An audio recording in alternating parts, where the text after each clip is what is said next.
Qaysı avullar bulasız, sizden şunu bilişim. Arumısız tuğan aylar, ney hallerde kildiniz. Arılıkны sıravşılar, biz kileyler bulurбыз.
Как высокое небо над Нагайбанской степью.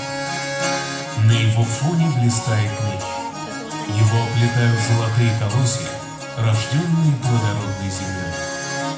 Степной ветер подхватывает казачьи песни с нагайбакскими напевами и несет их по селам с необычными европейскими названиями.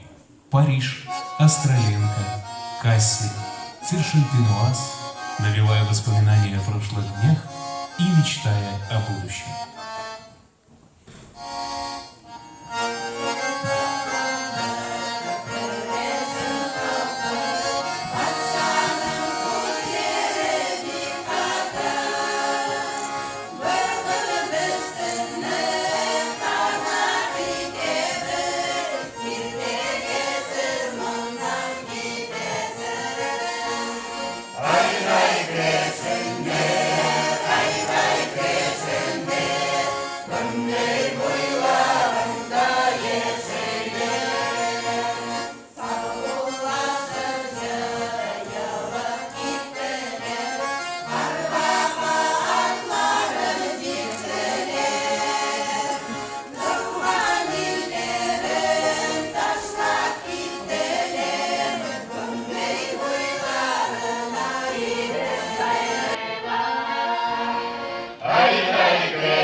Страшно, страшно, без надувания, в небо